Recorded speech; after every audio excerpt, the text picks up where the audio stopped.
EPFO service overlapping समस्या, कारण और समाधान।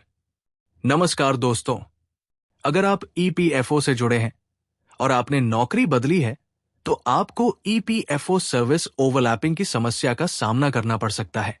आज हम जानेंगे कि यह समस्या कैसे होती है, इसके कारण क्या है और इसे ठीक करने का सही तरीका क्या है। यह जानकारी आपके लिए बहुत महत्वपूर्ण हो सकती है, खासकर यदि आपका पीएफ ट्रांसफर या क्लेम अटक गया है। तो आइए विस्तार से समझते हैं ईपीएफओ सर्विस ओवरलैपिंग क्या होती है। जब कोई कर्मचारी एक कंपनी से दूसरी कंपनी में जाता है तो उसके पुराने और नए नियोक्ता एम्प्लॉयर दोनों उसके लिए ईपीएफ खाता चालू रखते हैं। इस दौरान यदि कर्मचारी की ज्वाइनिंग और रिलीविंग डेट में सही तालमेल नहीं होता तो ईपीएफओ सिस्टम में ओवरलैपिंग दिखने लगता है। सीधे शब्दों में कहें तो जब आपकी पुरानी कंपनी कहती है कि आपने अप्रैल 2023 तक काम किया और आपकी नई कंपनी कहती है कि आपने मार्च 2023 में ही ज्वाइन कर लिया, तो ईपीएफओ इसे सर्विस ओवरलैपिंग मानता है। ईपीएफओ सर्विस ओवरलैपिंग कैसे होती है?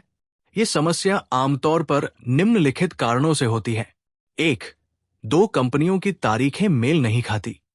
जब पुरानी कंपनी पीएफ रिकॉर्ड में आपकी रिलीविंग डेट गलत दर्ज कर देती है और नई कंपनी आपको उसी दौरान ज्वाइनिंग दिखाती है, इस स्थिति में आपकी नौकरी के 2 पीएफ खाते एक साथ एक्टिव दिखते हैं। 2.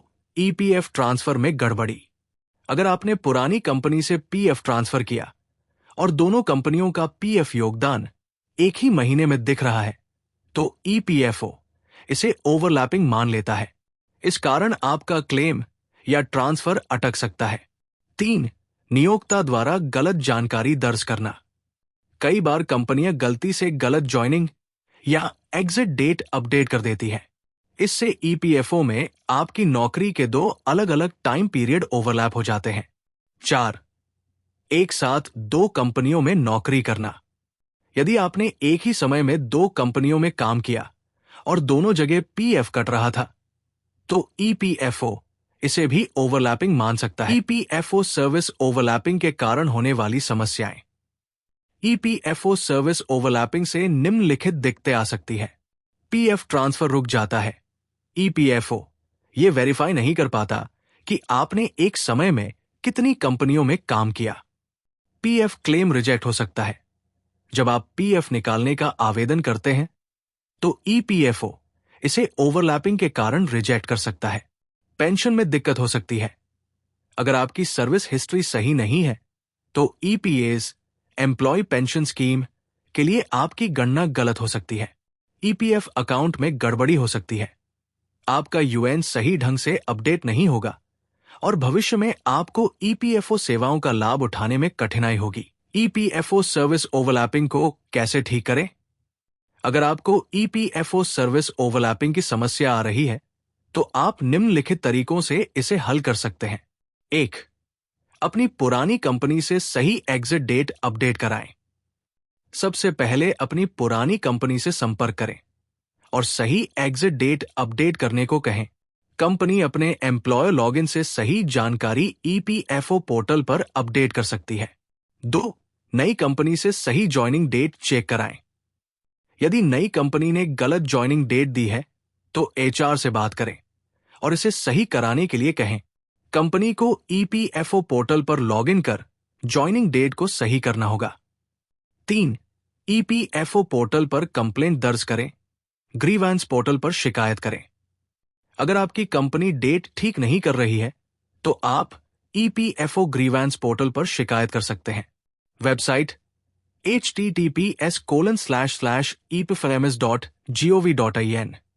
यहां जाकर रजिस्टर ग्रीवांस पर क्लिक करें। अपने यूएन नंबर और संबंधित जानकारी भरें।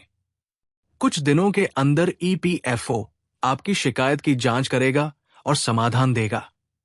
4. पीएफ ट्रांसफर के दौरान सर्विस ओवरलैपिंग का स्पष्टीकरण दें। अगर आपका पीएफ ट्रांसफर अटक गया है तो फॉर्म 13 भरकर और सही दस्तावेज लगाकर ईपीएफओ को स्पष्ट करें कि आपकी सर्विस में ओवरलैपिंग क्यों हुई थी। 5. ईपीएफओ कार्यालय जाएं और मैन्युअल सुधार कराएं। अगर ऑनलाइन समाधान नहीं मिल रहा है तो आप अपने नजदीकी ईपीएफओ कार्यालय में जाकर आवेदन कर सकते हैं। अपने साथ ये दस्तावेज लेकर जाएं। पुरानी और नई कंपनी का ज्वाइनिंग और एग्जिट लेटर, पीएफ स्टेटमेंट, आधार कार्ड और पैन कार्ड, आपका आवेदन पत्र जिसमें ओवरलैपिंग की समस्या बताई गई हो। ईपीएफओ सर्विस ओवरलैपिंग से बचने के लिए क्या करें? नौकरी छोड़ने पर ईपीएफओ पोर्टल पर खुद एग्जिट डेट चेक करें। नए ज्वाइनिंग के समय पीएफ डिटेल्स एचआर से सही से वेरीफाई कराएं। ईपीएफओ पासबुक में हर महीने का पीएफ योगदान चेक करते रहें। पीएफ ट्रांसफर करने से पहले अपनी सर्विस डेट सही कराएं। निष्कर्ष, ईपीएफओ सर्विस ओवरलैपिंग एक आम समस्या है, लेकिन अगर आप सही तरीके से इसे हैंडल करें तो इसे आसानी से हल किया जा सकता है।